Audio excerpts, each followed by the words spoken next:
Rebonsoir et bienvenue sur ce webinaire 2024 organisé en partenariat entre Sofidy, votre société de gestion, et le cabinet d'Ephilis, présenté par Églantine Liouret, dont je rappelle la profession d'avocate associée au sein de ce cabinet, spécialisé en fiscalité patrimoniale, immobilière et transactionnelle. Rebonsoir Églantine. Bonsoir Damien.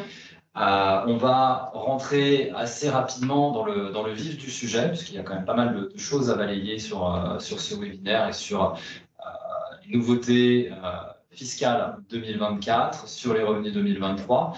Je vais d'ores et déjà vous partager la présentation de ce webinaire. J'espère que vous voyez tous bien.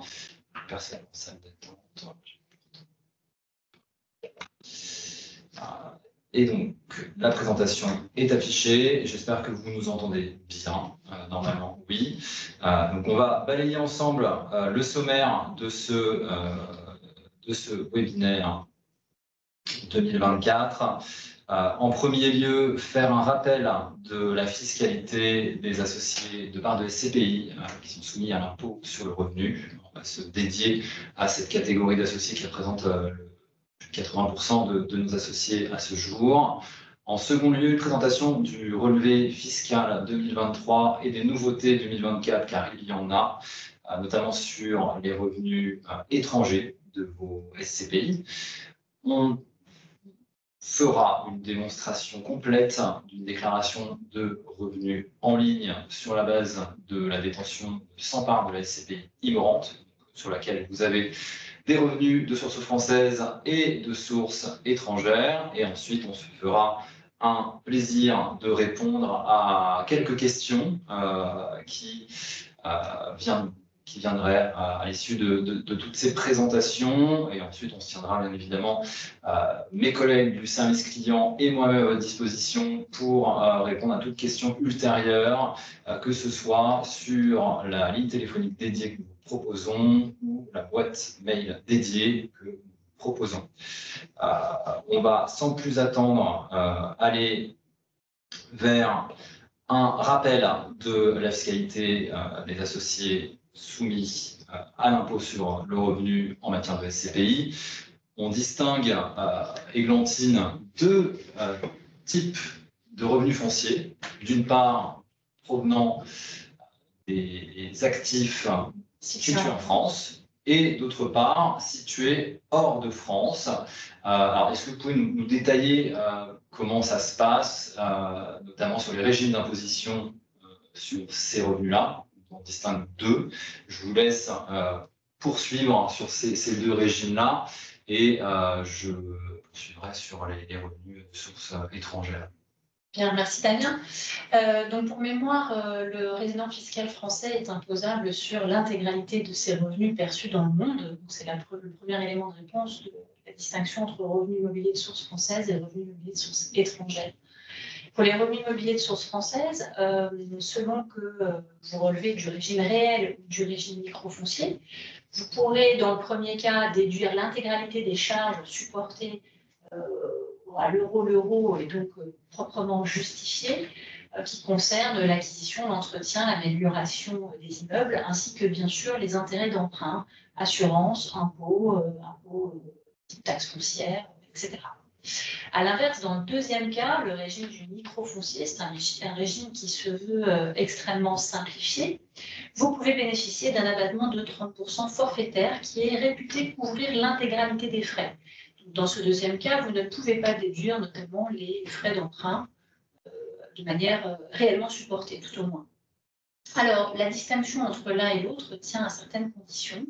Le régime du microfoncier ne peut bénéficier qu'aux contribuables dont les revenus fonciers bruts annuels sont inférieurs à 15 000 € d'une part. Et par ailleurs, il nécessite une détention directe et personnelle d'un actif immobilier au moins. Quand on ne détient que des parts de SCPI, on relève normalement du régime réel. Petit rappel, le barème de l'impôt sur le revenu aujourd'hui est un barème progressif, ça fait déjà un moment, jusqu'à 45% la tranche marginale. On y ajoute les prélèvements sociaux de 17,2% qui agglomèrent la CSG, la CRDS et les prélèvements sociaux proprement dits. À cela peut également s'ajouter une contribution sur les revenus de 3 ou 4% lorsque une personne seule déclare un revenu de plus de 250 000 € par an, ou un couple de plus de 500 000 € par an. Et les déficits fonciers peuvent s'imputer sur le revenu global du foyer fiscal, sans distinction de la nature des autres revenus, c'est plutôt avantageux, dans la limite de 10 700 € par an. Lorsque le déficit foncier excède ce montant-là, le reliquat est reportable dans le temps. Alors, jusqu'à 6 ans pour une imputation sur le revenu global, jusqu'à 10 ans pour une imputation sur des bénéfices fonciers ultérieurs à venir. Très bien, merci Églantine. On va poursuivre sur les revenus fonciers de sources étrangères, dans le cadre de cette diversification, de leur diversification. Vos SCPI tendent à investir hors de France. L'idée de percevoir des revenus fonciers de sources étrangères, ces revenus-là demeurent soumis à l'impôt français en fonction de différentes conventions fiscales qui lient ces pays à la France. Celle-ci se réserve le droit d'imposer ces revenus dans le pays dans lequel est situé l'immeuble. Alors, au niveau français, deux hypothèses se présentent. Vous avez des pays d'un côté qui fonctionnent à convention crédit d'impôt. Donc là, l'administration fiscale va vous octroyer un crédit d'impôt qui va être égal à l'impôt français. C'est le cas de vos revenus provenant des pays suivants: Allemagne, Espagne, Italie, Royaume-Uni. Là, le revenu étranger et la double imposition qui découlerait de sa déclaration, vu qu'elle est impossible en vertu des conventions, est éliminée par un crédit d'impôt égal à l'impôt français. Deuxième cas de figure, le taux effectif d'imposition. On y reviendra parce que c'est sur ce point-là qu'il y a des nouveautés en 2024. Cela concerne notamment, et pour ce qui nous concerne vos SCPI, la Belgique, les Pays-Bas et l'Irlande. Dans ce cas de figure, on n'a pas d'imposition du revenu foncier en France. Donc cette quote-part de revenu est exonérée, mais est retenue pour le calcul du taux effectif d'imposition. Est-ce que, Églantine, vous pouvez nous détailler ce à quoi correspond ce taux effectif d'imposition et l'impact de l'intégration de ces revenus-là? Oui, tout à fait. Comme je l'ai dit tout à l'heure, le barème de l'impôt sur le revenu est un barème dit progressif. Il comprend donc plusieurs tranches. Normalement, à la fin de votre avis d'imposition, vous avez votre taux moyen d'imposition. Donc, vous pouvez, par exemple, dépasser la tranche marginale d'imposition à 45% et pour autant avoir un taux moyen d'imposition de 31%, par exemple, puisque c'est une moyenne. Le taux effectif d'imposition, c'est ce taux moyen d'imposition, en fait. Donc, pour déterminer ce taux moyen d'imposition, le revenu de source étrangère qui relève d'une convention fiscale à taux effectif n'est pas taxé une deuxième fois en France, comme vous l'avez bien dit, Damien, mais en revanche, il est pris en compte pour le calcul moyen et la tranche d'imposition à laquelle vos autres revenus, du travail, de placement financier, que sais-je, sont eux-mêmes imposables. Et puis, j'ajouterais peut-être juste un autre point, c'est que la diversification de vos SCPI sur des actifs étrangers s'appuie sur un levier fiscal. Si on prend l'Allemagne, par exemple, où le taux d'imposition est d'un peu plus de 15%, ou l'Irlande, où il est de 15%, c'est deux pays, par exemple, dans lesquels les taux d'imposition des revenus immobiliers localement sont 10 points inférieurs à ce que serait cette imposition en France, ou à ce qu'elle pourrait être. Donc, c'est un élément fiscal, un effet de levier qui a tendance à booster le rendement de vos placements. C'est ça.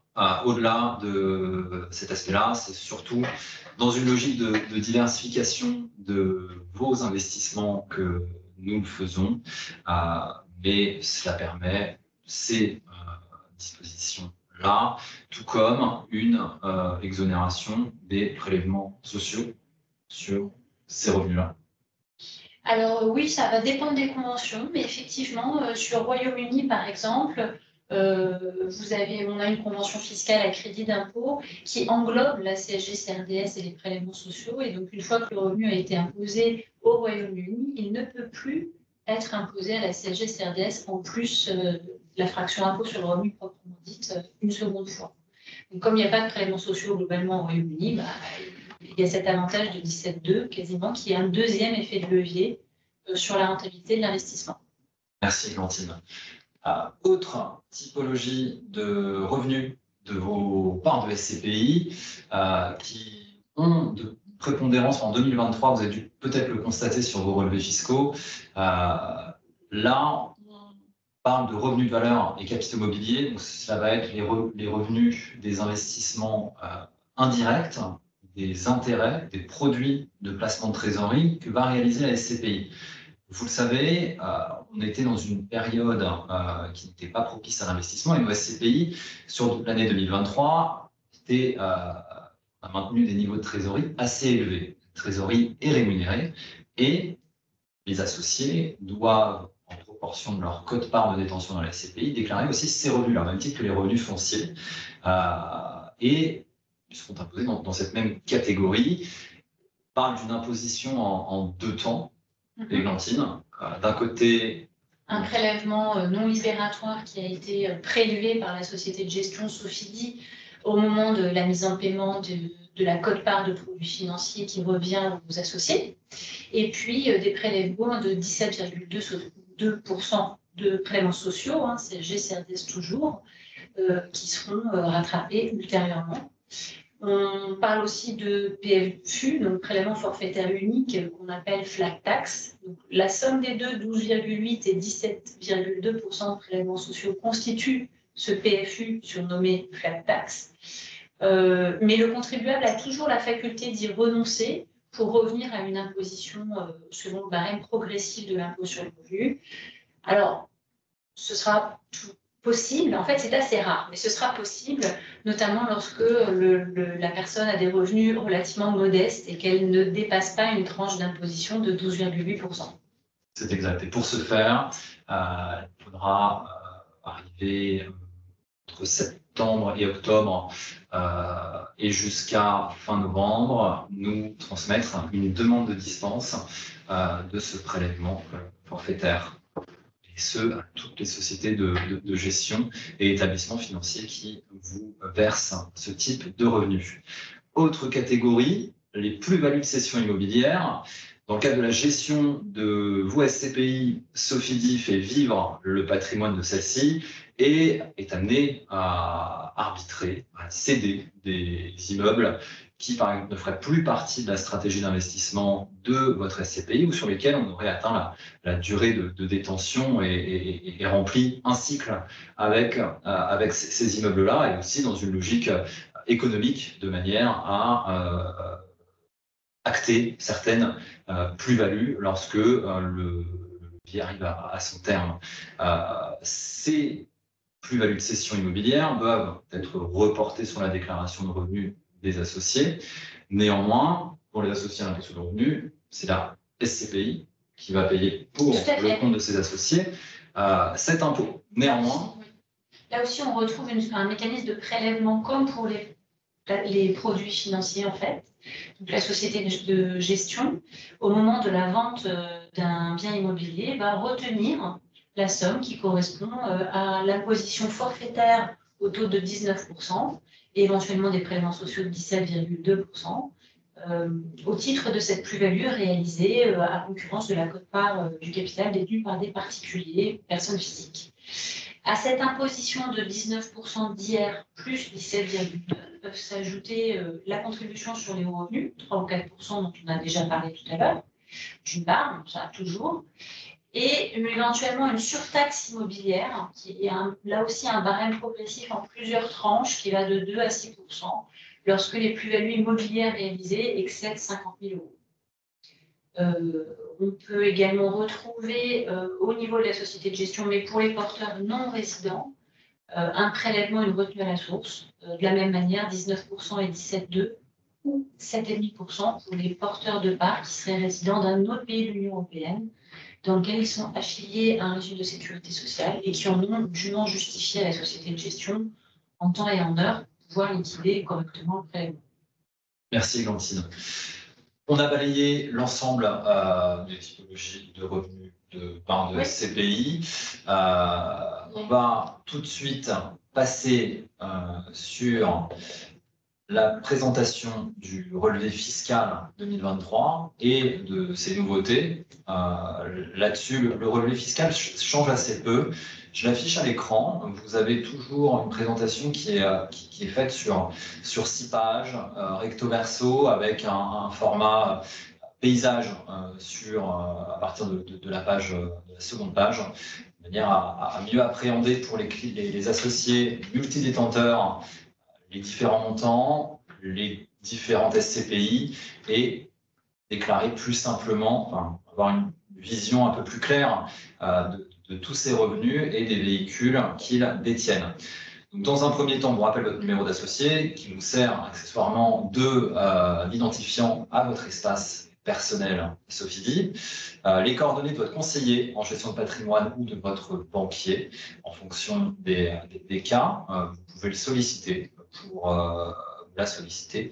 Dans ce cadre-là, on vous présente aussi le guide de déclaration en ligne des revenus qui est accessible sur votre portail, enfin sur votre espace associé Sofidy, dans la même rubrique que votre relevé fiscal, donc rubrique Mon portefeuille, puis dividendes, et vous avez les 2 documents qui sont présentés sous la forme de 2 boutons, l'un pour le relevé fiscal, l'autre pour le guide. Votre conseiller habituel, je l'ai dit, se tient à votre disposition pour répondre à vos questions. Et si toutefois vous souhaitez nous joindre directement, on met en place une boîte mail dédiée aux questions fiscales pendant la période, fiscalité sans accent @sofidy.com, et une ligne téléphonique qui est accessible, sur laquelle vous pouvez nous poser vos questions quant à la déclaration de vos revenus de part de SCPI Sofidy. Dernière précision, et non des moindres, on précise que les revenus à déclarer correspondent au résultat fiscal de la SCPI au titre de l'année 2023 et non au résultat comptable sur la base sur laquelle vous percevez vos dividendes trimestriels, et donc des écarts peuvent être constatés entre les sommes perçues et à déclarer, écarts plus ou moins importants en fonction des véhicules. Donc là-dessus, vous avez l'ensemble des informations pour nous contacter, et on passe ensuite au préambule en page 2. Donc là, les différents cas de figure, notamment l'achat par financement bancaire qui est pratiqué assez fréquemment par nos associés, et donc la ventilation qui doit être faite de ces intérêts d'emprunt. Ces intérêts d'emprunt sont à ventiler en fonction des pays dans lesquels votre SCPI est investi et dans lesquels vous percevez des revenus. Vous devrez les déduire sur la ligne 113 de la déclaration 2044 qu'on verra juste après, en minorant le montant, en les cumulant avec le montant déjà indiqué qui correspond aux intérêts payés par la SCPI, puisque la SCPI peut s'endetter au titre de ses investissements. Là-dessus, nos SCPI sont relativement faiblement endettés, et je vous rassure, quasiment exclusivement à taux fixe et sous la forme de prêts amortissables. Et ensuite, pour le cas de figure, voilà, on l'a évoqué, mais pour les pays comme la France et les pays à convention de crédit d'impôt, ça se fait sur la 2044, donc la déclaration, le formulaire qu'on verra juste après. Et pour les pays à convention de taux effectif, notamment Belgique, Pays-Bas et Irlande, là, on parle et on aborde une nouvelle ligne. On ne parle plus du tout de 2047, ni de ligne, ni de report en ligne 8TI. On va directement parler de ligne 4EA pour le report de ces revenus, et donc l'imputation des intérêts d'emprunt. On y reviendra. Juste pour comprendre la logique du dispositif, l'idée économique qui est derrière cette approche prudente du traitement de la charge financière, c'est qu'on l'a dit tout à l'heure, le revenu foncier issu des immeubles situés en Belgique, Pays-Bas et Irlande est exonéré. Il est pris en compte pour le calcul du taux effectif, mais il n'est pas de nouveau imposé en France. Donc, si on ne ventilait pas les frais d'emprunt en fonction des pourcentages qui sont indiqués ici, vous arriveriez en fait à réduire votre résultat imposable en France, donc de sources françaises notamment, par la charge financière relative au financement d'actifs immobiliers qui génèrent un revenu exonéré. Donc c'est pour éviter cette distorsion-là, qui serait anormale et fiscalement critiquable, que je vous opérez ce petit calcul mathématique. C'est ça. On aborde tout de suite après le régime du microfoncier dont on a déjà parlé et les conditions cumulatives qui viennent s'appliquer. Donc on le rappelle, un revenu foncier brut inférieur ou égal à 15 000 € et la propriété d'un immeuble donné en location nue. Et ce sont deux conditions cumulatives. Si vous ne remplissez pas les conditions, et notamment à la seule détention de parts de SCPI, vous pourrez prétendre à ce régime. On rappelle les différentes cases à compléter sur cette déclaration. Et pour les contribuables soumis à l'impôt sur la fortune immobilière, on vous rappelle les différentes SCPI détenues. Là, on va parler de la SCPI morante sur cet exemple-là et pour la démonstration qui suivra. On vous donne la valeur de retrait au 31 décembre 2023, le pourcentage sur lequel vous êtes soumis à l'IFI, donc la valeur, la quote-part des biens ou droits immobiliers détenus directement ou indirectement. En découle la valeur à déclarer au titre de l'impôt sur la fortune immobilière et le nombre de parts que vous déteniez au 31 décembre 2023. Pour les associés ayant plus la propriété de parts ou n'ayant que la nue propriété, ce nombre-là sera de 0. Vous n'aurez aucune formalité déclarative si ce nombre de parts au 31 décembre 2023 est égal à 0. En tout cas pour ce qui nous concerne et ce qui concerne nos SCPI. Alors vous pouvez noter peut-être une légère variation du quotient immobilier par rapport à l'année dernière. Donc, il y a différents facteurs, mais il y en a au moins un qui est fiscal. C'est que la loi de finances pour 2024 a modifié légèrement le calcul de la prise en compte des dettes qui viennent réduire l'imposition à l'IFI des parts de la SCPI. Donc, ça peut être un des éléments qui affecte légèrement ce ratio cette année, ou la poche de trésorerie avec la montée des taux plus importante. Voilà. Très bien, merci Églantine. Nous poursuivons alors directement sur le formulaire 2044. On va essayer d'ajuster ça à l'écran. Voilà qui est fait. Donc 2044. Donc là, on va parler des revenus fonciers français d'une part et des revenus fonciers étrangers des pays qui sont à convention crédit d'impôt et qui vont rentrer dans le cadre d'un crédit d'impôt égal à l'impôt français comme on l'a abordé juste avant. Donc, ici, vous avez les revenus bruts, les frais et charges, les intérêts d'emprunt, lignes 111, 112, 113 et 114, où vous aurez le solde. Ces informations seront à reporter dans le formulaire 2044, rubrique 110. On le verra juste après sur la démonstration de déclaration. Je vois qu'il y a des mains qui se lèvent. On répondra à vos questions en fin de présentation, donc préparez-les et on se fera un plaisir d'y répondre. Alors peut-être juste pour en anticiper une qui est assez fréquente, quand vous avez financé l'acquisition des parts de SCPI avec de la dette, vous avez aussi des intérêts d'emprunt. Et ces intérêts d'emprunt-là, il faut les additionner avec ceux qui sont mentionnés par la société de gestion sur le courrier, sur la ligne 113. Voilà. Très bien. Je ne sais pas si ça répondra à toutes les questions, mais en général, celle-là est classique. Très bien. Donc ces revenus sont décimalisés, ils sont à arrondir à l'euro le plus proche.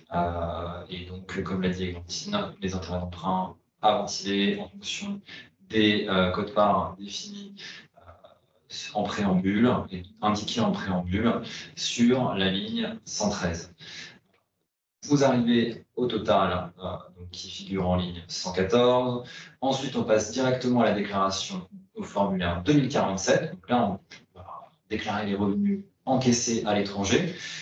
Et on constate qu'on n'a plus que 2 rubriques à compléter, rubrique 4 et rubrique 6, qui sont peu ou prou les mêmes, enfin, qui correspondent exactement au même montant.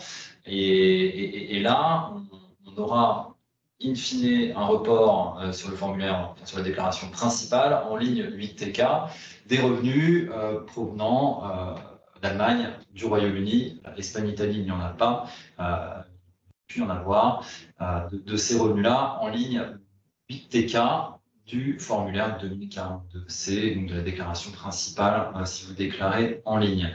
Il n'y a plus de rubrique 8 comme les années précédentes.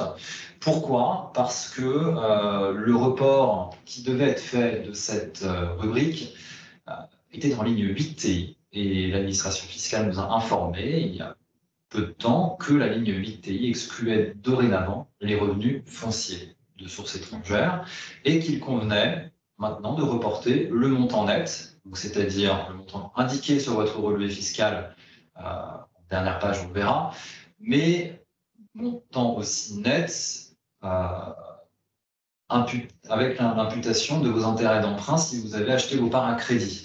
Donc ça, on le verra juste après, mais c'est la petite subtilité de cette année, ce qui simplifie un petit peu la déclaration, puisqu'il y a une rubrique en moins et ça prend un petit peu moins de temps de détailler les produits, enfin les pays, nature du revenu et de mettre les différents montants. Donc on va l'aborder en dernière page du relevé fiscal. C'est juste de faire attention, parce qu'avant, on avait 8 TK pour les revenus des pays à crédit d'impôt et 8 TI pour les revenus des pays à taux effectif. Vous allez toujours voir la 8 TI, elle existe. Mais il y a une parenthèse qui précise clairement. Cette année, il faut juste compléter la 8 TK et puis ensuite, il faudra aller sur une autre case. Vous n'avez pas de 8 TI. C'est bien ça, c'est bien ça. C'est la petite subtilité de cette année. Et on parlait de report sur le formulaire principal. Donc vous avez toujours un report du total indiqué en ligne 114 de votre déclaration des revenus fonciers 2044 en ligne 4BL, en ligne 4BA, pardon. Les revenus étrangers qui font partie que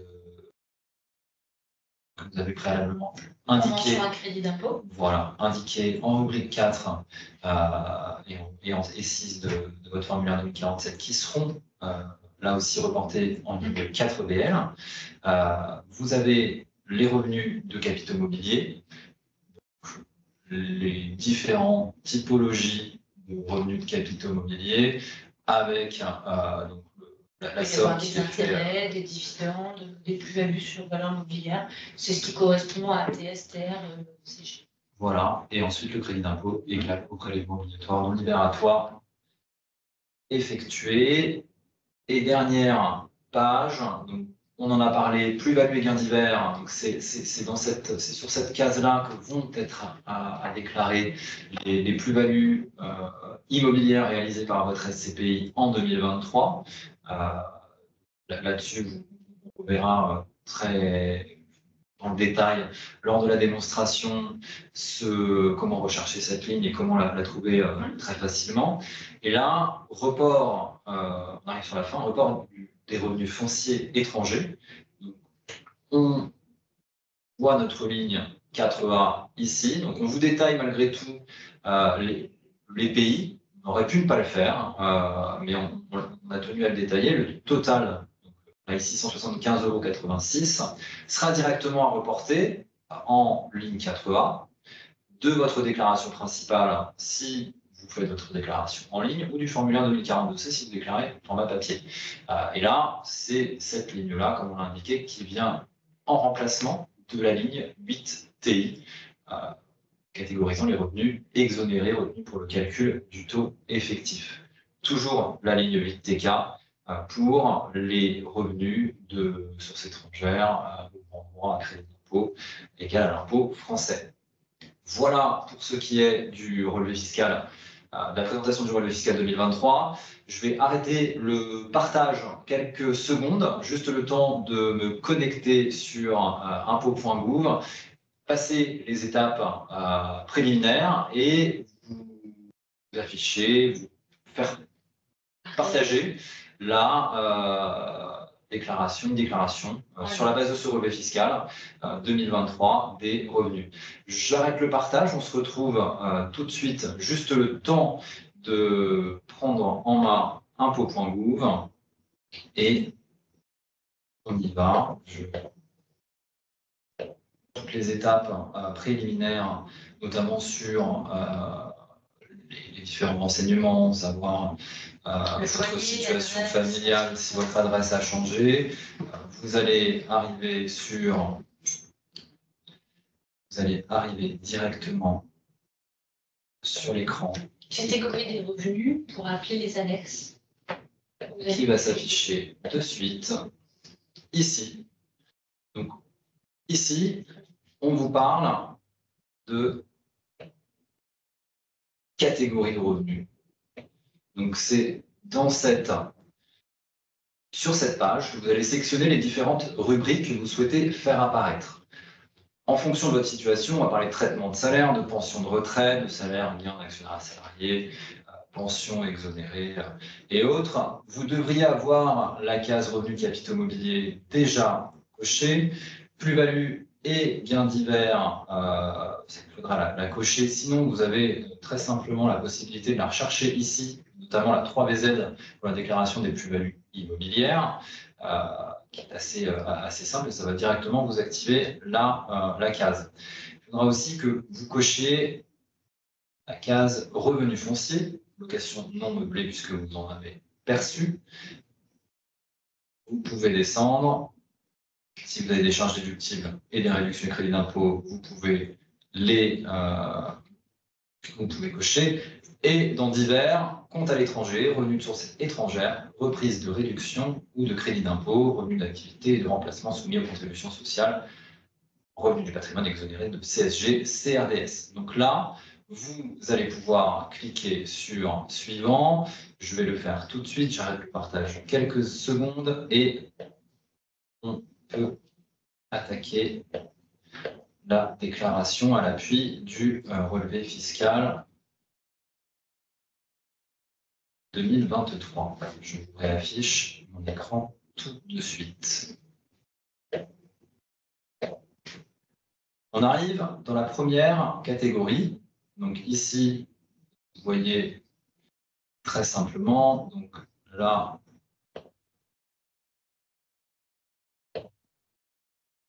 vous pouvez retourner à l'accueil. Vous avez vos différentes annexes qui sont ici, les différentes étapes que vous avez déjà renseignées. Et on commence avec les revenus de valeur et capitaux mobiliers. Donc là, vous aurez, on en a parlé juste préalable, vous avez votre relevé fiscal qui est là. Donc on va directement reporter 191,21 € en 2TS, 53,92 € en 2TR. Je me permets de noter les chiffres pour ne pas avoir à revenir sur la page et changer de manière tempestive le contenu. 245,13 € en 2CG et 31,67 € de CK.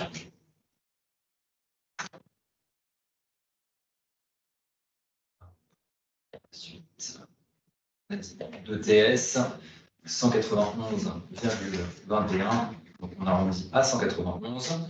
53,92, on arrondit à 54 en 2TR. 2CG. 245,13. 2CG. 2CG, c'est un.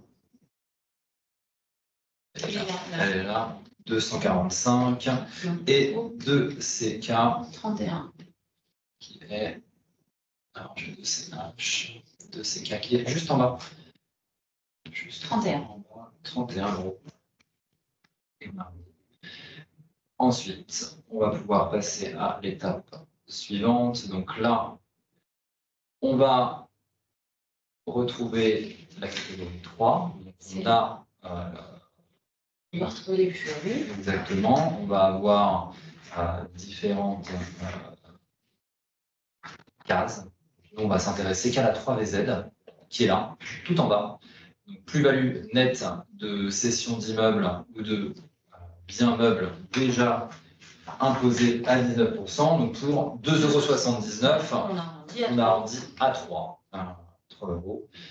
Et ensuite, on va arriver sur la catégorie 4, revenus fonciers. C'est là où on va passer directement ici, annexe 2044. Et c'est sur cette même page que vous retrouverez la ligne 4A, régime réel, revenus fonciers exonérés à soumettre au taux effectif. Pour les personnes qui déclarent, je me permets une petite parenthèse, pour les personnes qui déclarent au régime du microfoncier, ces revenus sont à reporter en ligne 4EB pour ces associés. Après, on est sur toujours 4BK.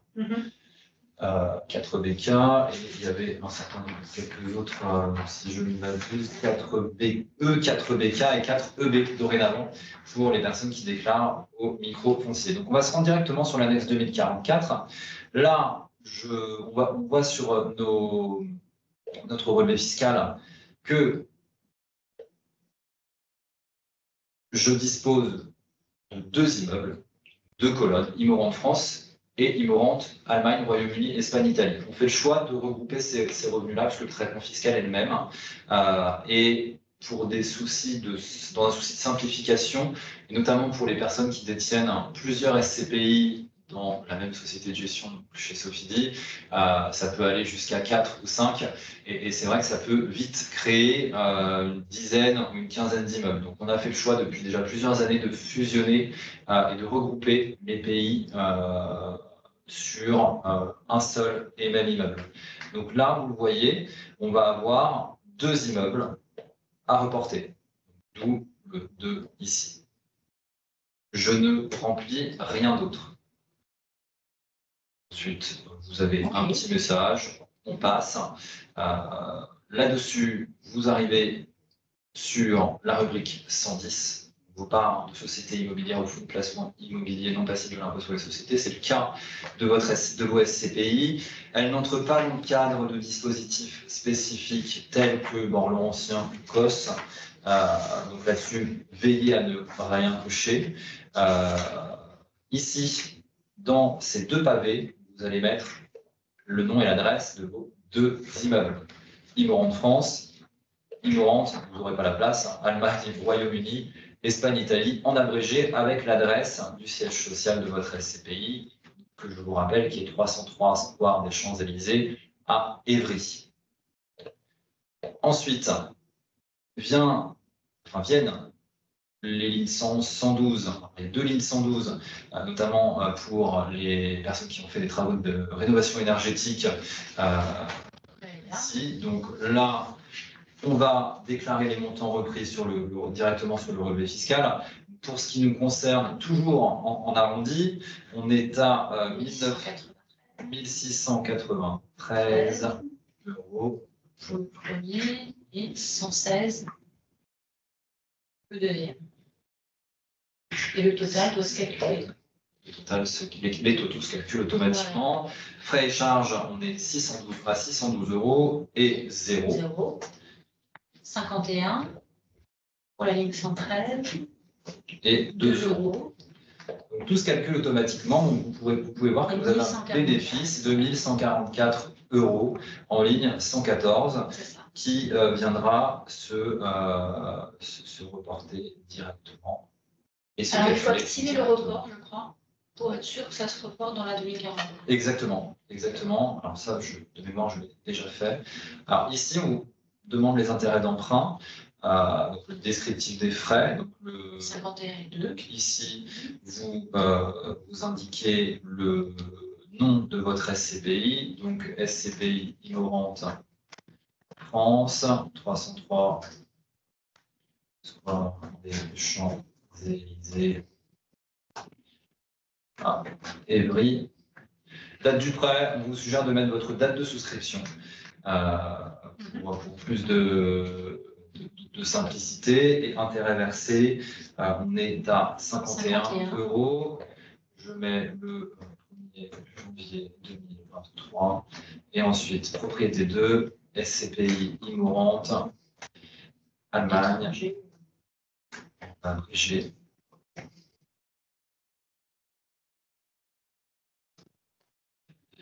Espagne.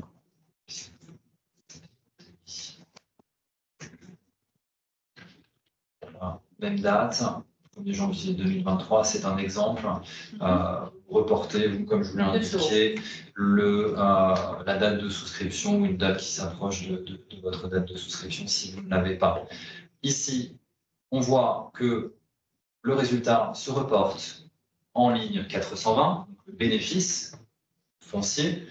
Ce montant va se reporter directement en ligne 4BA, rubrique revenu foncier, de votre déclaration principale. Ici, vous n'aurez normalement plus rien à compléter. C'est ça, sauf si vous avez un déficit foncier antérieur, mais c'est tout. Et encore. Donc on va avancer. Là-dessus, vente ou abandon de la location d'un immeuble, ce n'est pas notre cas.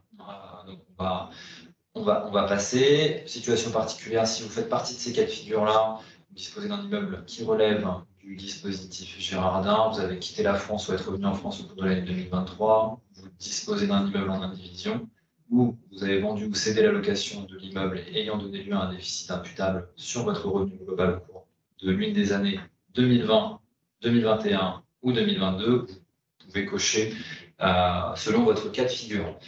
Ensuite, là, on voit que le report est directement activé. Si tel n'était pas le cas, je vous invite bien évidemment à activer le report. Ligne 4B. Ensuite, afin que toutes les données saisies soient enregistrées dans le formulaire de déclaration, vous devez atteindre la dernière étape du formulaire suivant. Donc ça, on est. Là, je repars à cet revenu foncier. Donc là, on voit que le montant de 1 144 €, c'est bien reporté, et donc on est on avance plutôt correctement. La dernière ligne, la ligne 4EA. Avant, pardon, il faut compléter la 4BL. La 4BL, exactement. C'est une catégorie de la 4BA. Cette catégorie-là, dans la 4BL va nous permettre de dissocier les revenus étrangers du revenu foncier global, France, plus étranger, donc provenant de pays à convention crédit d'impôt. La ligne 4BL va permettre de dissocier ce montant-là, qui est, dans notre cas, de 114 €. Donc, alors surtout, calculer le crédit d'impôt qui vient neutraliser la double imposition théorique. Il ne faut pas l'oublier. C'est vrai que c'est assez important. Et idem pour la dernière ligne, la ligne 4A, on en a déjà parlé. C'est là où vous allez reporter directement. Donc, dans notre cas, elle se situe en dernière page du relevé fiscal, donc page 6, 175,86 €. Donc on va reporter 176 € sur cette même ligne. On avance. On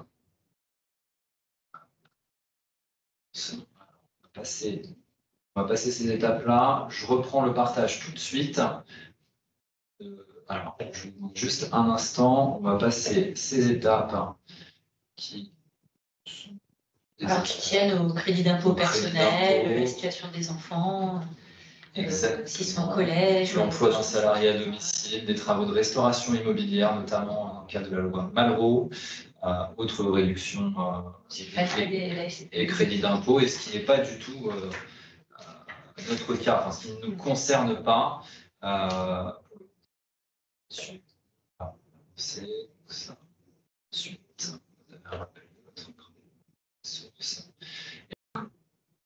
on va arriver directement dans la catégorie 8. Et là, je vous repartage tout de suite mon écran. On va retrouver nos revenus étrangers à crédit d'impôt. On retrouve directement donc, les différentes rubriques, enfin, les différents menus ici. Si vous voulez, si vous avez un doute et que vous souhaitez revenir en arrière, vous le pouvez. Et donc, là, vous allez voir que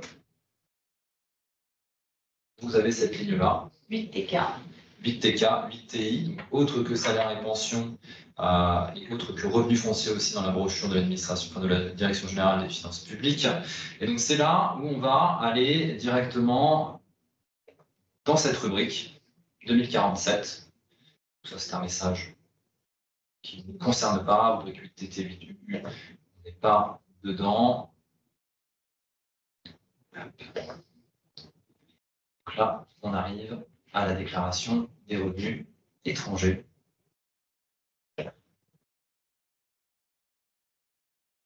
Et donc, on va avoir dans cette déclaration deux cases à cocher, des revenus fonciers imposables en France et juste en dessous des revenus imposables ouvrant droit à un crédit d'impôt égal à l'impôt français.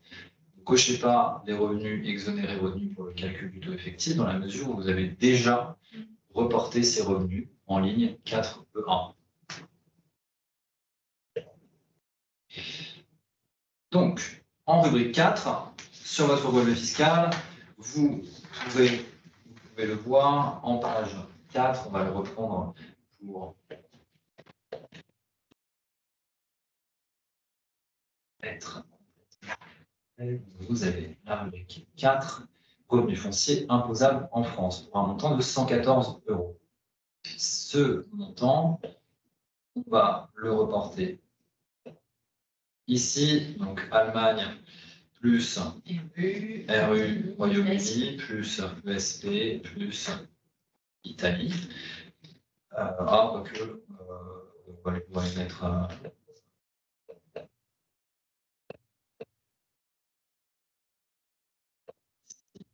de manière à être 114 €.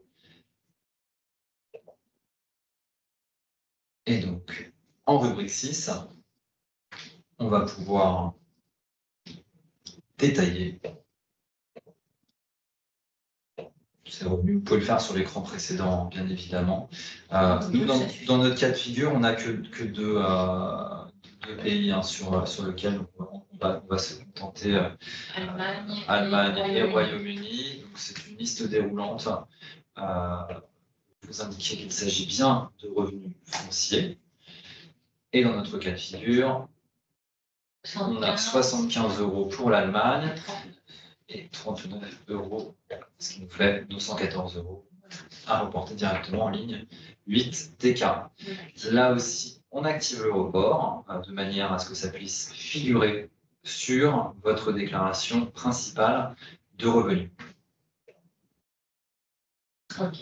Ok, on avance. Et donc là, on va arriver au bout de notre déclaration. Le montant est bien reporté en ligne 8 TK. Donc là, vous avez terminé votre déclaration de revenus, en tout cas pour ce qui nous concerne. Sur les autres catégories de revenus que vous pouvez avoir, ça peut être avant, ça peut être après.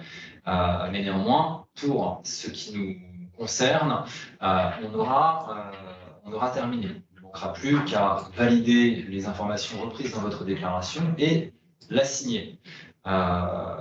Là-dessus, j'espère tout d'abord que c'était complet et que ça vous sera utile. Vous avez un petit pavé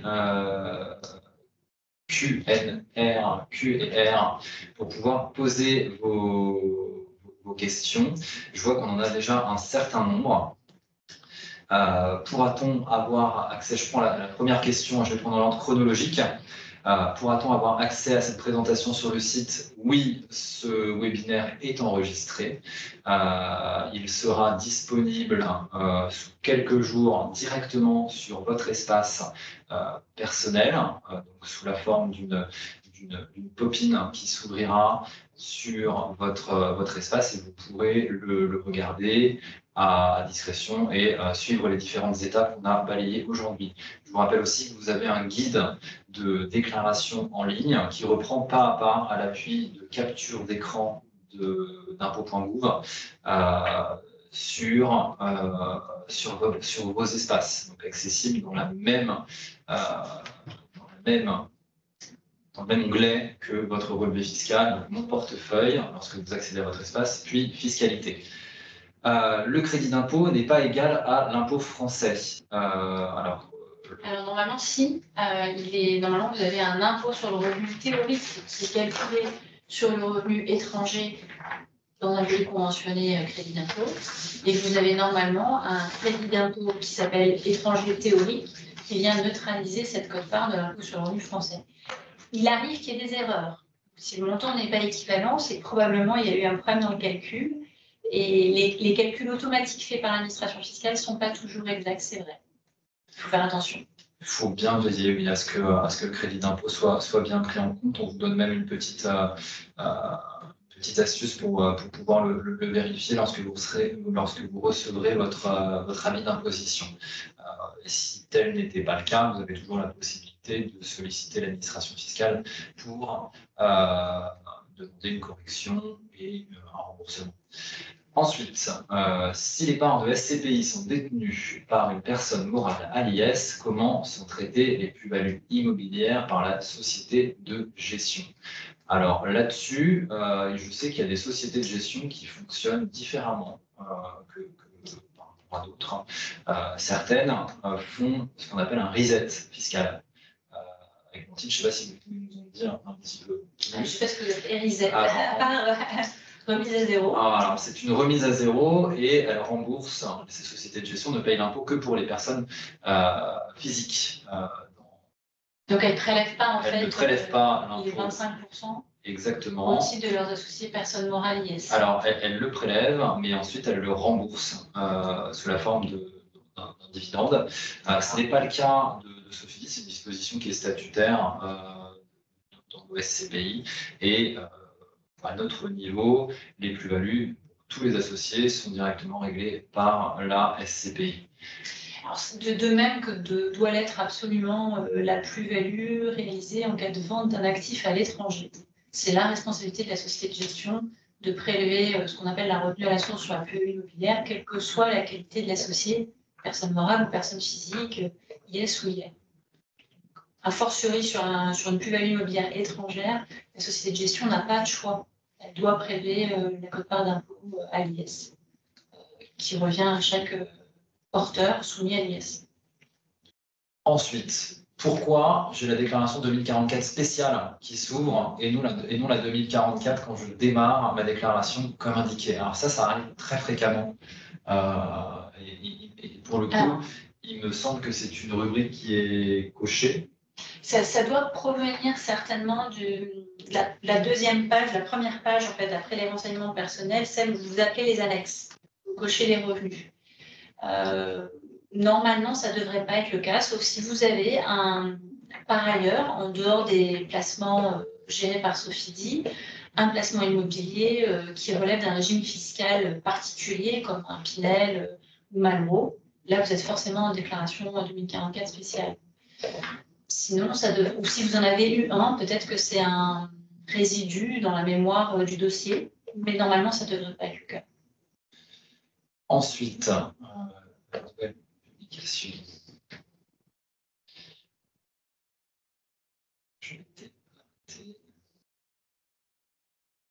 Question, je vous prie de m'excuser. Votre relevé fiscal ne donne pas les informations pour déclarer les revenus étrangers en micro-foncier.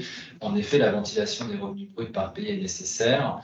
Rubrique 4 et 6 de la déclaration 2047. Il n'est pas précisé dans votre relevé fiscal, uniquement les valeurs nettes. Alors, pour ce cas de figure-là... En théorie, c'est vrai, parce que sur le micro-foncier, on l'a vu, les revenus étrangers taux effectif, il y a désormais une nouvelle case, la 4B, si je me trompe. 4B. Donc, effectivement, on peut se poser la question, il devrait probablement y avoir une déclaration sur la quote-part de revenus soumis à crédit d'impôt. Ah, peut-être pas. Je réfléchis à votre pardon, mais peut-être pas parce qu'en fait, les revenus à crédit d'impôt sont taxés une deuxième fois en théorie côté français, mais cette deuxième imposition est neutralisée par un crédit d'impôt tout aussi théorique qui gomme cette deuxième imposition. Donc, du coup, sur du micro-foncier, comme vous avez un abattement forfaitaire de 30% côté français, je ne vois pas l'utilité de déclarer les revenus de source étrangère qui relèvent d'un crédit d'impôt, puisqu'il devrait être compris dans l'abattement de 30%, et puis le crédit d'impôt ne serait pas théorique selon le barème progressif, il devrait être de 30%. On a dit que c'est trop complexe pour que sur la partie revenus étrangers à crédit d'impôt, il y ait une case de ventilation en microfoncier. Le détail du revenu brut, vous l'avez sur le formulaire 2044. En ligne 111, vous avez le montant brut qui... Sur les crédits d'impôt, oui. Oui, sur les crédits d'impôt, qui sera de fait à reporter d'une part pour le total en ligne 4BE, pour cette partie de revenus-là en ligne 4BK, et ensuite en 4B pour les revenus des pays étrangers à convention taux effectif, ce qui nous concerne Belgique, Pays-Bas et Irlande. On avance. Bonsoir. Quand et comment recevrons-nous les documents nécessaires à la déclaration par courrier ou mail? Alors, les relevés fiscaux sont disponibles depuis le 10 avril sur les espaces associés. Pour les associés ayant opté pour la dématérialisation, ceux-ci ont reçu un email avec l'invitation à ce webinaire. Je pense que vous avez dû recevoir cet email-là. Si tel n'est pas le cas, et que vous n'avez pas opté pour la dématérialisation, les relevés fiscaux sont partis, ils sont en cours d'acheminement postal. Le délai va entre 3 et 5 jours. Je sais que c'est parti en tout début de semaine, hein, c'est parti lundi, c'est parti entre vendredi et lundi. Donc ça devrait arriver, je pense, entre demain et vendredi au plus tard pour la partie postale. Si tel n'était pas le cas, n'hésitez pas à nous solliciter à l'adresse email fiscalité sans accent @sofidi.com de manière à ce qu'on puisse vous le transmettre par email. Il peut y avoir des couacs, que ce soit chez nous, que ce soit à la poste. Donc n'hésitez pas si vous voyez que en début de semaine prochaine, vous n'avez pas votre relevé fiscal dans votre boîte à lettres, si vous n'avez pas opté pour la dématérialisation, et si tel n'est pas le cas, si vous avez opté pour la dématérialisation de vos envois, je vous invite à vous rendre directement sur votre espace personnel dans la rubrique Mon portefeuille et fiscalité. Alors, la question de Nicolas au-dessus est intéressante. La question est intéressante. Donc, bonsoir, quelle serait, s'il vous plaît, l'incidence de déclarer à la fois en case 4A et en case 8TI les revenus fonciers de source étrangère, revenus provenant de la location d'immeubles situés en Belgique, Finlande, Irlande, Pays-Bas, Pologne et Portugal notamment, revenus exonérés pour le calcul du taux effectif?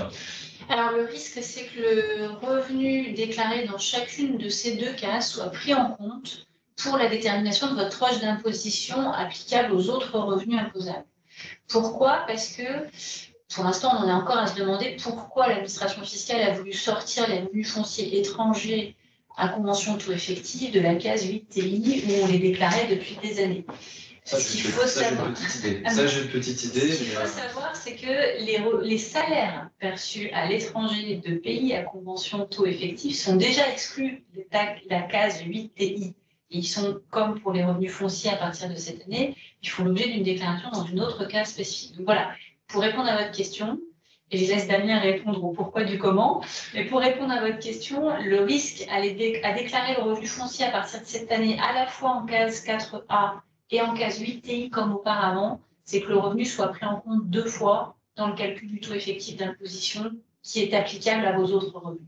Alors, de mon côté, mon avis, donc je suis complètement d'accord avec l'interprétation de la question de Nicolas par Églantine. Mon avis, c'est qu'on ouvre la voie à éviter la déclaration 2047 pour les revenus fonciers.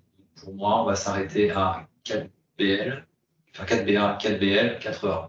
Et je pense qu'on s'oriente vers ça. Églantine, je ne sais pas ce que vous en pensez. Aujourd'hui, il y a encore quand même des revenus étrangers à crédit d'impôt qui sont dans la 2047. Oui, mais vous les déclarez de toute manière en ligne 4BL. Donc, ils sont repris. Et aujourd'hui, demain, je ne vois pas ce qui... Espérons que ce soit une mesure de simplification à venir. Je le vois comme ça, c'est peut-être un côté optimiste, mais je le vois comme ça et ce serait très bien pour nos associés puisque ça simplifierait les choses et ferait gagner quand même pas mal de temps sur cette déclaration des revenus. Alors, non, car le revenu étranger est calculé à la TMI et le crédit d'impôt rendu au taux moyen. Mais non, en fait, si vous faites votre réclamation, vous obtenez le remboursement du delta. Donc, je maintiens. Très bien, merci Églantine. Autre question. Bonsoir. Peut-on bien déduire les intérêts d'emprunt des pays concernés du montant que vous indiquez en 4EA? Absolument. Alors, vous n'avez plus de ventilation à faire par pays. Néanmoins, sur le relevé fiscal que je vais vous réafficher ici, vous avez toujours la ventilation pour les pays à convention taux effectif, donc Belgique, Pays-Bas, Irlande, qui sont ici. Et donc là-dessus, il faudra simplement faire un cumul des intérêts, et donc les 3,41% plus 12,62% plus 0,68%. Il faudra faire un cumul de ces trois montants et imputer la ligne 4EA du montant correspondant. Donc là, oui, vous pourrez effectivement déclarer directement un montant qui va être net de ces intérêts d'emprunt en ligne 4E1. Là-dessus, c'est plutôt clair de notre côté. Oui, c'est des charges engagées pour l'acquisition du revenu immobilier, donc normalement déductibles de ce revenu. Et simplement, il faut prendre le soin de les affecter proportionnellement, comme vous avez rappelé Damien, aux revenus exonérés, parce que si vous ne le faites pas, vous réduisez la base imposable en France d'un montant qui a servi à financer des actifs à l'étranger. Et on retrouve la distorsion dont je parlais tout à l'heure. Alors, ensuite, on va balayer une autre question.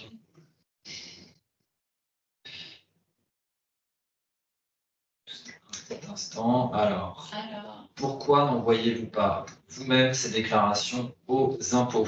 On aimerait bien, ça vous simplifierait quand même pas mal les choses. Et pour le coup, on le fait déjà en effet avec les revenus de capitaux mobiliers qu'on communique, on communique les montants à l'administration fiscale et vous pouvez voir directement sur votre déclaration de revenus qui sont pré-remplis. On ne le fait pas on ne peut pas le faire sur les revenus fonciers. Et l'OSCPI distribue des revenus fonciers. Donc là, on est sur un mode opératoire qui est déclaratif. Et donc, je vous laisse compléter si ce n'était pas complet. Mais non, malheureusement, on ne peut pas le faire. Aujourd'hui, ce n'est pas possible. Ouais. Aujourd'hui, ce n'est pas possible. C'est possible uniquement pour une certaine catégorie de revenus. Les revenus de valeur mobilière, les revenus financiers. Et revenus du travail aussi, puisque on va déclarer les revenus du travail à l'administration fiscale. Autre question, si crédit personnel, ne doit-on pas indiquer le montant des intérêts en le distinguant des intérêts de prêt de la SCPI? Pas à ma connaissance. Pour moi, si crédit personnel, c'est la même ligne. Et si crédit personnel, il y a une seule condition pour que ça puisse être imputé sur les revenus, c'est que le crédit personnel soit totalement affecté à l'acquisition de parts de SCPI. On ne peut pas faire un crédit de 50 ou 60 000 euros, s'acheter une voiture et acheter le reste de parts de SCPI et déduire la totalité des intérêts d'emprunt. Ou même la fraction qui reviendrait à la SCPI. En fait, il faut un prêt affecté. Normalement, donc un prêt qui mentionne que c'est rattaché au financement de parts de SCPI. Et s'il ne le mentionne pas, il faut qu'il soit intégralement affecté, qu'on puisse justifier par les virements de ce que ce prêt a financé l'acquisition des parts de SCPI. C'est exactement ça. Il peut être non affecté, mais il faut qu'il soit consacré à 100% à l'achat à la souscription de parts de SCPI. En tout cas, au financement de parts de SCPI. Il n'y a qu'une seule ligne de déclaration. On additionne les deux, en fait. La ligne 113 de mémoire, dont tu parlais tout à l'heure. Autre question, comment fait-on quand on a plus de 4 pays à déclarer dans le menu défilant, paragraphe 6 de la déclaration en ligne? Alors, je n'ai pas vérifié combien je vais créer de... Le nombre est limité, donc moi, ce que je vous suggère de faire, ce n'est pas un conseil, c'est une suggestion, c'est de cumuler, de mettre... les revenus sont traités de la même manière. Donc si vous cumulez 2 pays, en mettant par exemple Belgique et Irlande seulement sur Belgique, je pense que l'administration fiscale ne viendra pas vous chercher sur un tel détail. Et c'est vrai que le nombre de lignes est limité, tout comme le nombre d'immeubles sur la 2044 peut vite être imbuvable en fonction de si on détient plusieurs SCPI dans plusieurs sociétés de gestion. On comprend ces contraintes et c'est pour ça qu'on n'a aucun mal à vous dire de cumuler les pays, les revenus des pays qui sont traités de la même manière.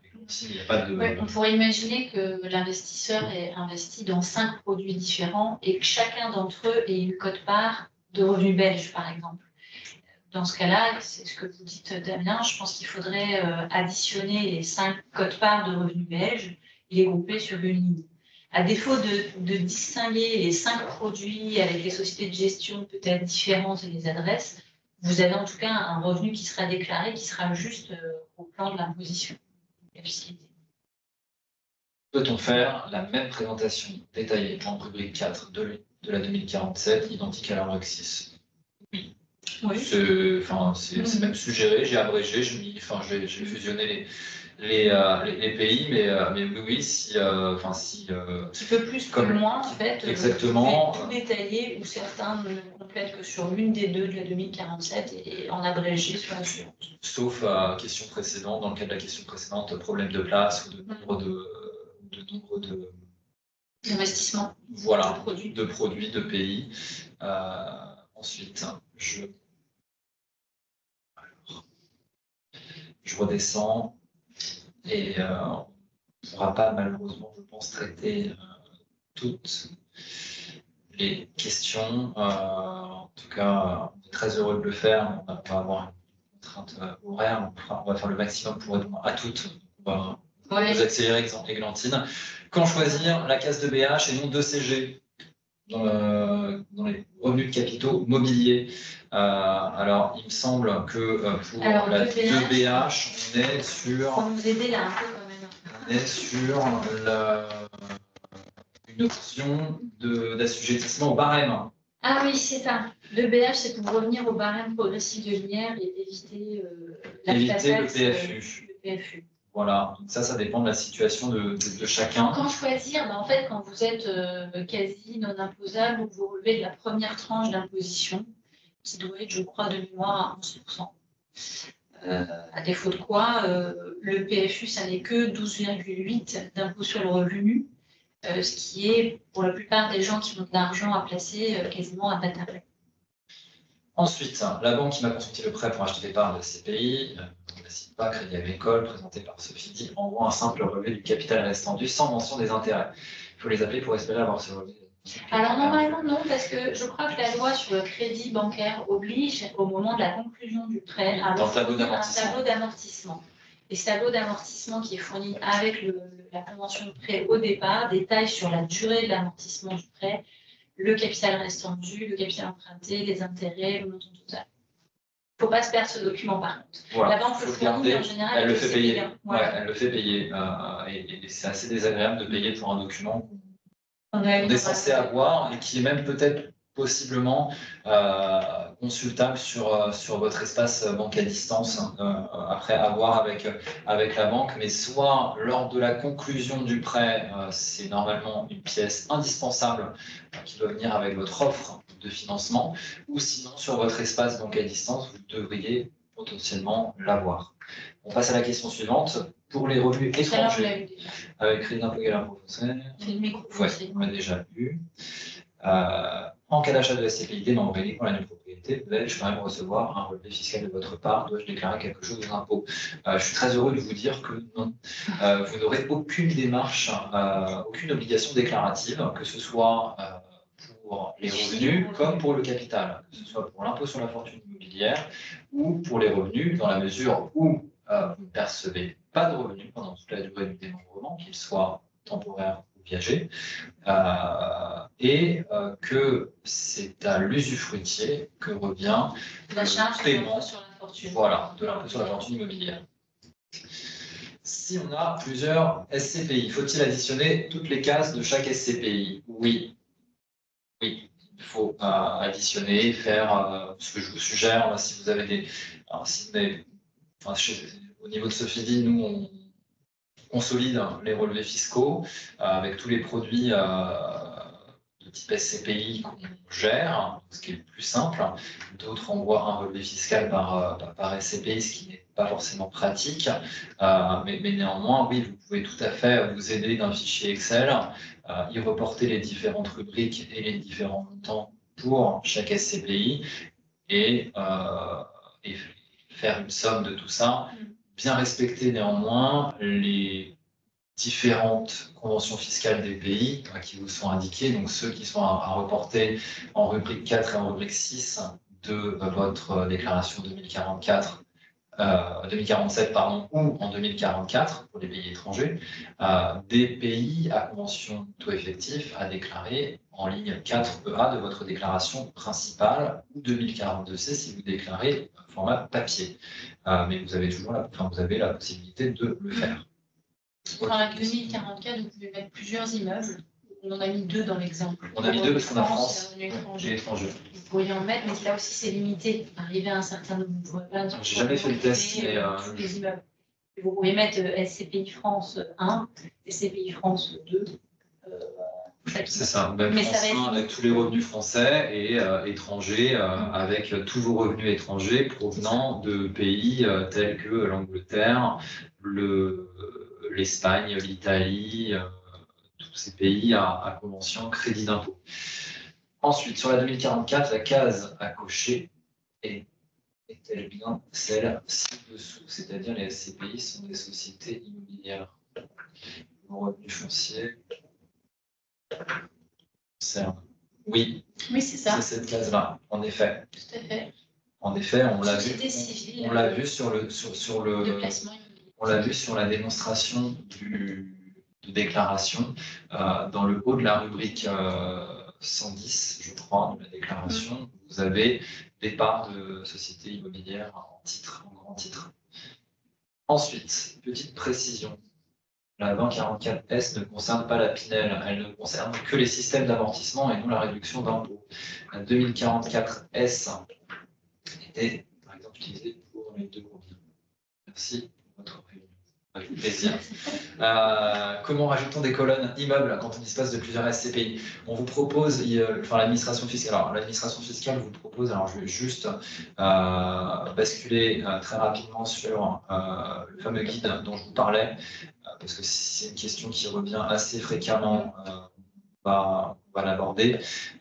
Ici, à cet endroit précis, alors je balaye assez rapidement, je suis désolé, mais au moment d'établir, de débuter votre déclaration 2044, on vous demande combien d'immeubles, combien d'immeubles vous avez. Lorsque vous cliquez sur cette rubrique-ci, vous devriez voir apparaître un écran qui s'affiche. Et de là, on va vous demander, souhaitez-vous déclarer d'autres parts de société immobilière ou de fonds de placement immobilier? C'était l'intitulé de la question précédente. Et là, on voit vos parts de société civile, de société immobilière et fonds de placement. Donc, ça répond aussi pleinement à la question précédente. Et donc, si oui, combien? Donc là, vous aurez tout le loisir de mettre, je crois qu'on est limité, mais tout le loisir de mettre le nombre correspondant à vos différentes SCPI. Donc là-dessus, on est plutôt à l'aise en termes de nombre et sur comment le faire. Vraiment, à l'issue de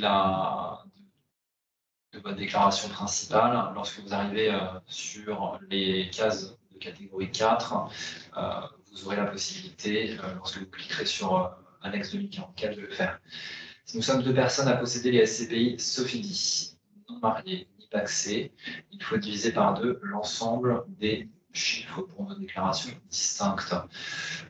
J'ai envie de vous dire oui. Alors oui, vous devriez même avoir un relevé chacun en fait, techniquement. Techniquement, il y a oui. Une distorsion entre ce qui a été déclaré à la société de gestion SOFIDI, qui du coup vous regroupe et vous envoie des chiffres consolidés par rapport à votre situation juridique et fiscale, qui est normalement une imposition séparée. Exactement. Là, vous raisonnez en co-souscription, alors que 2 associés ni mariés ni pacsés devraient souscrire individuellement.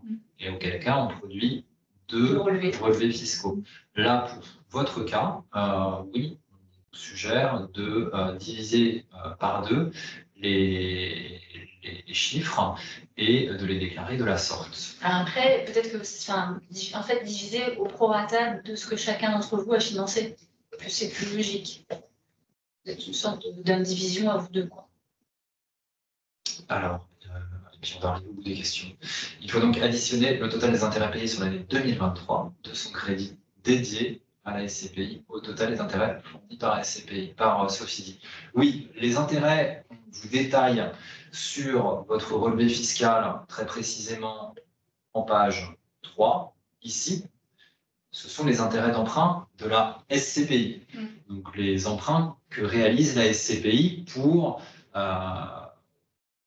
développer et acquérir son patrimoine, puisque la dette permet quand même un effet de levier qui est relativement intéressant pour augmenter nos rendements.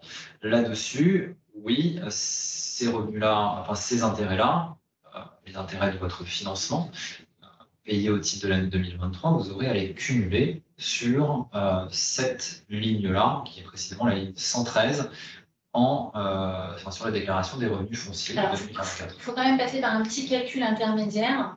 C'est que les intérêts qu'à titre personnel, vous avez, qui correspondent aux prêts que vous avez souscrits pour acheter des parts de la SCPI immorantes, il faut leur appliquer le petit coefficient de pourcentage qui est au début de votre relevé. Exactement. Pour arriver à les ventiler entre ce qui a servi à la SCPI à financer des actifs français, des actifs dans des pays à crédit d'impôt, ça les deux sont traités pareil, et distinctement les actifs dans des pays à taux effectif qui, eux, on l'a vu tout à l'heure, vont faire l'objet d'une déclaration un peu spécifique. Donc, en 2044, vous allez additionner les 75,01% plus 5,44 plus 2,84, et là 0 et 0 pour Espagne et Italie, mais vous allez additionner ces montants, ces pourcentages, vous allez les appliquer à vos propres intérêts. Oui, exactement.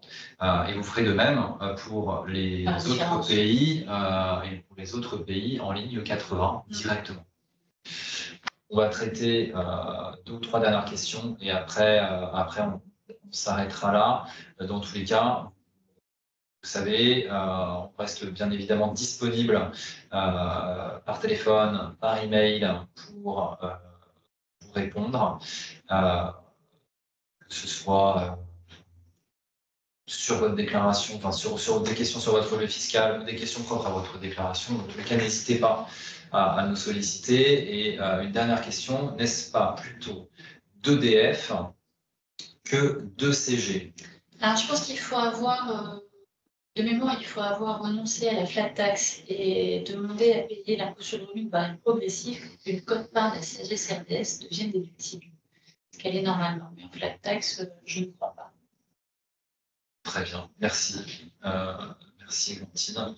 Là-dessus. Si je n'ai pas fait d'emprunt pour acheter des parts de SCPI, comment déclarer les détails tractés par Sophie? Exactement comme on l'a présenté tout à l'heure avec le relevé et l'exemple de la déclaration. Ligne 113. Voilà, ligne 113, on l'a fait lors de la démonstration. Vous avez, alors, sur le guide de déclaration, toutes les étapes qui sont détaillées, pas à pas. Et là-dessus, on vous pose la question intérêt d'emprunt juste après, lorsque vous validez l'ensemble de votre saisie, sur cet écran, ligne 111, 112, 113 et 114, on va demander de détailler ces intérêts d'emprunt. Lorsque vous cliquerez sur suivant, ça vous sera demandé automatiquement. Et là, vous indiquez SCPI Immorante France, SCPI Immorante Allemagne, Royaume-Uni, les autres pays. Et si vous avez d'autres SCPI, vous aurez autant de possibilités que d'immeubles ajoutés sur cette partie-là. Il n'y a pas de crainte à avoir là-dessus, c'est bien repris et en théorie de manière automatique. Lorsque vous validez votre saisie Formulaire. en 2044. Voilà. Églantine, merci une nouvelle fois pour cette deuxième année consécutive de cette fois moi avec le cabinet d'Ephilis pour ce webinaire qui sera à retrouver dans quelques jours sur vos espaces associés et partenaires, parce que je sais qu'il y a pas mal de partenaires qui nous suivent ce soir. En tout cas, merci d'avoir été aussi nombreux. Merci pour vos questions. Et n'hésitez pas à nous solliciter si par la suite vous avez des difficultés, que ce soit par email ou par téléphone. La période est malgré tout chargée. On s'efforce de vous répondre dans les 24-48 heures, car on sait que la période est assez stressante et que c'est toujours une étape un petit peu fastidieuse en ce qui concerne la déclaration de revenus par le SCPI, mais on s'efforce de faire le maximum pour vous simplifier tout ça. En tout cas, merci, très bonne soirée et à très bientôt. Au revoir.